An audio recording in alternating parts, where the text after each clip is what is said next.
নষ্ট হয়ে যায়, আমার 25,000 টাকা কিন্তু লস। হ্যালো, আসসালামু আলাইকুম গাইজ, কে অবস্থা সবার? আশা করি সবাই ভালো আছেন এবং সুস্থ আছেন। সো আজকে কথা বলবো ইউজড ফোনস নিয়ে। আমার হাতে যেই 3টা ফোন দেখতেছেন, এই 3টা ফোনই ইউজড, মানে অবশ্যই ফোনগুলো তো নতুন হয় তারপরে ইউজড হয়, মানে ইউজড কেনা হয়েছে। সো ইউজড ফোন নিয়ে অনেকেরই বিভিন্ন ধরনের মতবাদ বা ধারণা বা অনেক ধরনের মিসকনসেপশন অথবা অনেক ধরনের প্রশ্ন মনে জাগে যে এগুলো কি আসলেও চালানোর যোগ্য কি না, ভালো হবে কি না, বা আমি কি ইউজ ফোনকে লস করতেছে কি না, বা আপনার টাকা কি আপনি ইউজ করে ঢালবেন কি না, এই নিয়ে আজকে ছোট্টখাটো ভিডিও সাজানো। সো যেহেতু আমি এই 3টা ডিভাইস প্রায় সব কয়টা যদি হিসাব করি অ্যারাউন্ড প্রায় 7-8 মাস বা 1 বছরের মতো চালাচ্ছি, এটা সব থেকে ফ্রেশ আর এটা সব থেকে ওল্ড। সো এইগুলো চালানোর যে এক্সপিরিয়েন্স বা ধারণা এবং আমার যে মতামত, সেগুলো আপনাদের সামনে আজকে শেয়ার করব।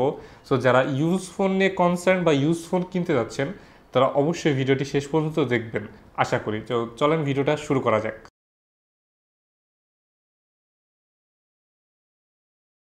তো ইউজড ফোন বেসিক্যালি আসলে কি? ধরেন আপনি একটা ফোন নতুন কিনেছেন, নতুন কেনার পরে আপনি কোনো আর একটা ফোন কিনবেন, সেই জন্য দেখা যায় যে অনেকেই তার ফোনটা আরেকজনের কাছে সেল করে দেয়। আবার আপনি একটা ফোন কিনতে যাচ্ছেন, কিন্তু আপনার দেখা যাচ্ছে যে ওই বাজেটটা নাই, দেখা যাচ্ছে 40,000 টাকার একটা ফোন আপনার পছন্দ, কিন্তু 40,000 টাকাতে আপনি এটা কিনতে পাচ্ছেন না।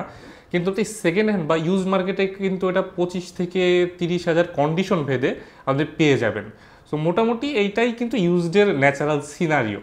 বাট বাংলাদেশে অনেক সময় কী হয়ে থাকে যে চোরাই ফোন বা রিপেয়ার্ড ফোন অনেক সময় ইউজড হিসাবে চালাই দেওয়ার চেষ্টা করে। সো ইউজড ফোন নিয়ে কিন্তু অনেকেরই ভয় আছে যে ইউজ ফোন কিনবো না, বা তারা ইউজ ফোন সহ্যই করতে পারে না, এমনও আছে। তবে অনেকে কিন্তু ইউজ ফোনকে বেস্ট ডিল মনে করে। যেমন আমি লাস্ট কোনো আমার ডিভাইস ফার্স্ট হ্যান্ড কিনে নাই, সবগুলো যেগুলো ইউজ করেছি রিসেন্টলি, অনেকগুলো ইউজ করেছি, লিস্ট শেষ করা যাবে না আলহামদুলিল্লাহ।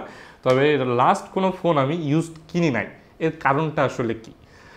মোটামুটি ইউজডগুলো আসলে কি হয়, ভ্যালু ফর মানি আমি বলবো আমার দৃষ্টিকোণ থেকে, যদিও এর প্রোজ এবং কনস বা ভালো এবং মন্দ দুটাই কিন্তু থাকছে। সো আজকের ভিডিওতে আমরা কথা বলবো পিক্সেল 4কে নিয়ে। এটা আমি লং টার্ম যাবত ইউজ করছি। এইটা আমি যেটা ইউজ করতেছিলাম, এটা ব্যাকসেল ট্যাক্সেল ভেঙে গেছে, মানে খুব রাফ ইউজ করা হয়েছে। এটা নতুন একটা কাস্টমারের জন্য, সো এইটার ভিডিওই বা বিরল আপনারা দেখবেন। বাট এইটা আমি ইউজ করেছি, দেখেন ইউজ করে ফাটিয়েও ফেলেছি। এখান থেকে একটা দেখা যাইতেছে কিনা ডিসপ্লেতে একটা লাইন চলে আসছে, পড়ে গিয়েছিল, যেটা অবশ্যই এটা আমার দোষ। তো এইটা চালানোর এক্সপিরিয়েন্স কেমন ছিল, এটা আমি ইউজড পারচেস করেছিলাম, আর এইটাও আমি চালিয়েছি। এইটা বাইরের দেশ থেকে এসেছে, আর এটা দেশ থেকেই কেনা। এর পাশাপাশি এই 70টাও আমি ইউজড কিনেছি, এটাও ব্যবহার করছি অনেকদিন যাবত ধরে। সো বলতে পারি যে অলরেডি যেহেতু 3টা ডিভাইস ইউজ করছি, এর পাশাপাশি আরও ইউজ ডিভাইস ইউজ করেছি, আপনাদের বেসিক একটা ধারণা দিতে পারবো ইউজ ডিভাইস সম্পর্কে। প্রথমত ইউজ ডিভাইস কেনার ক্ষেত্রে অনেক সতর্ক থাকতে হয়। সো ইউজ ডিভাইস কেনার ক্ষেত্রে অবশ্যই দেখে শুনে বুঝে যাচাই বাছাই করে অবশ্যই কিনবেন। বক্স চার্জার সহ অথবা বাদে যেটাই কিনেন না কেন, অবশ্যই আইএমইআই চেক করে বা আইএমইআই ম্যাচ করছে কিনা বক্সের সাথে, বা আপনার ফোনটা আদৌ কি চুরির কিনা, চুরি হয় কিনা এটা আসলে বোঝা খুবই কষ্টকর। ফুল বক্সওয়ালা ফোনও আমরা অনেক সময় দেখেছি যে চুরি হয়ে গেছে, আবার সিঙ্গেল ডিভাইসও বাইরে থেকে অনেকে আসে, এগুলো আবার চোরাই সন্দেহ করেন, অনেকে কিনতে চায় না। তো সব দিকেই আছে আসলে, কিন্তু আপনাকে দেখে শুনে বুঝে যাচাই বাছাই করে কিনতে হবে। আর ইউজ ডিভাইসের ক্ষেত্রে অবশ্যই প্রত্যেকটা ইলেকট্রনিক্স ডিভাইসের ক্ষেত্রে লাকটা অবশ্যই ফ্যাক্টর করে। ইউজ ডিভাইসের ক্ষেত্রে লাকটা আরও বেশি ফ্যাক্টর করে, যে আপনার লাকে কোনটা আসবে, বা ভাগ্যে বা পরীক্ষায় কোনটা আছে, যে আপনার একটা ভালোও জুটতে পারে, আবার বাই এনি চান্স খারাপও জুটতে পারে। এটা কিন্তু অনেক সময় লাকের উপরও ডিপেন্ড করে। তবে যদি আপনি নিজে যাচাই বাছাই করে দেখে শুনে বুঝে কিনেন, তাহলে ইনশাল্লাহ কোনো ধরনের সমস্যা হবে না। সো যারা ইউজ ডিভাইস কেনার ক্ষেত্রে কি কি বিষয়ে মাথায় রাখা দরকার, বা এই নিয়ে কোনো ইনডেপথ ভিডিও দেখতে চান, তারা অবশ্যই আমাকে কমেন্ট করে জানাতে পারেন। সো বিগত 7-8 মাসের বেশি যাবত ধরে আমি এই ফোনটা ইউজ করতেছি। তো এই ফোনটা ইউজ করে আমি মোটামুটি খুবই মজা পেয়েছি। এটার মার্কেট প্রাইস, যদি এটা মার্কেট প্রাইস অ্যারাউন্ড যখন আসে, নতুন অবস্থায় ছিল মানে 60,000-এর মতো। তো যখন আমি যার কাছ থেকে কিনি তার কাছ থেকে প্রায় 25,000 টাকায় কিনেছিলাম। এখন এটা ইউজড বাংলাদেশে 25,000 টাকায় পাওয়া যায়, বা তার কমেও পাওয়া যায়। সো যখন 25,000 টাকা দিয়ে কিনি, আমি ভাবছিলাম যে আচ্ছা কি লস হলো কি না, বা ঠিক করলাম কি না, তো অনেক কনফিউশন হ্যান ত্যান হলো। সো এখানে জাস্ট পিক্সেল ডিভাইসটা যেহেতু আমি ইউজ করেছি, এটাও আমি কিনেছিলাম কত, এটার নতুন প্রাইস মনে হয় যখন আমি কিনি এটা নতুন প্রাইস ছিল 40,000 বা 45,000-এর কাছাকাছি ছিল। সো এটা আমি তখন ইউজড কিনি 25,000 টাকা দিয়ে। সো আপনারা কিন্তু দেখতে পারতেছেন যে দুইটাতেই কিন্তু হেভি অ্যামাউন্ট অফ সেভিংস হয়েছে। এইটাতে যদি দেখি আমি প্রায় 20,000 টাকার আশেপাশে সেভ হয়েছে, অবশ্যই ইউজ ডিভাইস, নতুন ডিভাইস না। এইটাতেও প্রায় 30-35,000 টাকার মতো সেভ হয়েছে। সো প্রথম বিষয়টা ইউজ ফোনের ভিতরে যেটা আসে ভালো, সেটা হলো আপনার টাকার অনেক সেভ হয়। যেমন এখনকার সিচুয়েশন দেখতেছেন সব কিছুর প্রাইস বেশি। সো নতুন ফোনের ডিভাইসের দাম তো অবশ্যই বেড়েছে, ইউজডেরও কিছু বেড়েছে, কিন্তু কম্পারেটিভলি কিন্তু নতুন কেনার থেকে ইউজড কিনলে আপনি কিছু টাকাটা সেভ করতে পারবেন। সো এই গেল একটা ভালো দিক। এরপরে আপনি যদি ভালোভাবে কন্ডিশন বুঝে জিনিসগুলো নিতে পারেন, তবে এক্সপিরিয়েন্স ওভারঅল সব কিছুই কিন্তু আপনি ভালো পাবেন। আর অনেক সময় দেখা যায় যে ইউজ ফোনের সাথে ফ্রি অ্যাক্সেসরিজও পাওয়া যায়, কভার টভার এগুলো আর কেনা লাগে না, ওনারাই কিনে থাকেন, ওইগুলো যদি কেউ সহৃদয়বান হয় দিয়ে দেয়। আসলে ইউজড ফোনের সবচেয়ে ভালো দিকগুলোর ভিতরে একটাই হলো, এটা হলো প্রাইস ফ্যাক্টর।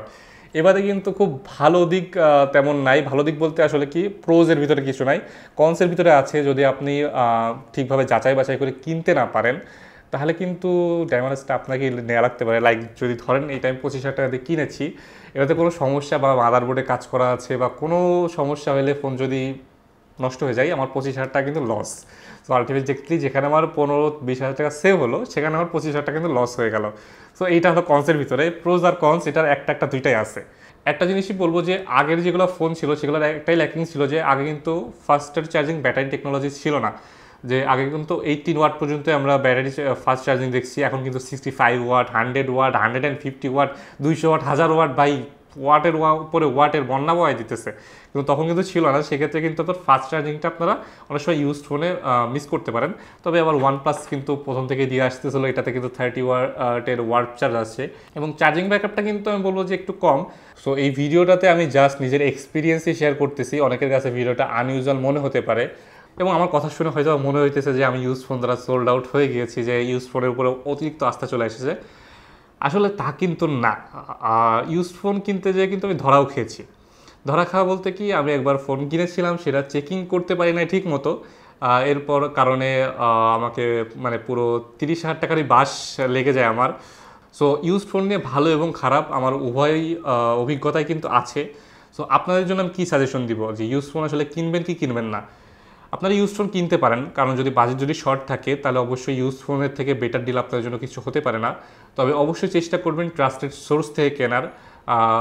সব থেকে ভালো হয় যারা ট্রাস্টেড, যদি আপনার কোনো শপ বা ক্লোজেস্ট পারসন থাকে, যে আপনাকে অন্তত জাস্ট ব্যবসার জন্য সেল আউট করার চেষ্টা করবে না। অনেক সময় দেখা যায় যে দোকানে হরেক রকমের ফোন পাওয়া যায় অনেক কম দামে। বলতেছি না যে সব দোকান খারাপ ফোন দিতেছে আপনাকে, তবে ইস্যু থাকার চান্সেসও থাকে, কারণ আলটিমেটলি তারা প্রফিটই বানাইতে চায়। সো চেষ্টা করবেন যে প্রথমত যদি ফার্স্ট প্রায়োরিটি পান, যে আপনি কাস্টমারের কাছ থেকে বা ইউজারের কাছ থেকে যদি ইউজড ফোনগুলো কিনতে পারেন, সব থেকে বেস্ট হয়। এরপর আপনি দোকান থেকেও কিনতে পারেন, বুঝে শুনে দেখে চেকিং করে তারপরে অবশ্যই ইউজ ফোনগুলো কিনবেন। আরেকটা জিনিস বলবো, যদি আপনার মনে খুঁতখুঁতানি থাকে, তাহলে ইউজড ফোন কিনেন না। খুঁতখুঁতানি জিনিসটা আসলে কি, যে ইউজড ফোন নিয়ে যদি মনে হয় যে না ইউজ নিয়েছি, বা একটু নাক ছিটকানি টাইপের অভ্যাস থাকে, তাহলে নিয়েন না। কারণ ইউজড ফোনের কিছু জিনিস থাকবে, যেমন অনেক সময় স্ক্র্যাচ থাকে, ডিসপ্লের উপর দাগ থাকতে পারে, তারপরে আপনার এইখানে দাগ থাকতে পারে, এগুলো জিনিস কিন্তু কমন। কিন্তু যেগুলো কমন না, সেগুলো হলো ধরেন ব্যাকশেল ভেঙে গেছে বা ফোনটা খোলা হয়েছে, এগুলো কিন্তু কমন ফ্যাক্টর না, এগুলো আপনাকে অবশ্যই মাথায় রাখতে হবে। সো আপনারা যদি একটা ফলো আপ ভিডিও চান, যে ইউজড ফোন কেনার আগে কী কী বিষয় মাথায় রেখে ইউজড ফোন কিনতে হবে, বা ইউজড ফোন কেনার সময় করণীয় কী, এরকম একটা ভিডিও চান, অবশ্যই কমেন্ট করে জানাতে পারবেন। আজকে বেসিক একটা শর্ট ভিডিও ছিল, আমি আমার বেসিক একটা ধারণা আপনাদের সাথে শেয়ার করলাম। যদি ভিডিওটি আপনার উপকারে আসে, অবশ্যই ভিডিওতে একটা লাইক দিয়ে যাবেন এবং সাবস্ক্রাইব করতে ভুলবেন না। অনেকদিন যাবত ভিডিও বানাচ্ছি না, তাই ভিডিও বানানোর রিদমে ব্যাক করতে একটু সময় লাগছে। দোয়া করবেন যাতে তাড়াতাড়ি বেশি বেশি ভিডিও বানাতে পারি, ইউজফুল এবং অনেস্ট ভিডিও আপনাদের সামনে তুলে ধরতে পারি। সো আজকে এই পর্যন্তই। আশা করি সবাই ভালো থাকবেন এবং সুস্থ থাকবেন। আবারও ইনশাআল্লাহ ইউজড অথবা যে কোনো টপিকের ভিডিও নিয়ে হাজির হয়ে যাব আপনাদের সামনে। আর আপনারা অবশ্যই টপিক সাজেস্ট করতে পারেন যে কোন টপিকে ভিডিও বানানো যায়। আজ এই পর্যন্তই। আশা করি সবাই ভালো থাকবেন এবং সুস্থ থাকবেন। আসসালামু আলাইকুম, আল্লাহ হাফেজ, সি ইউ সুন।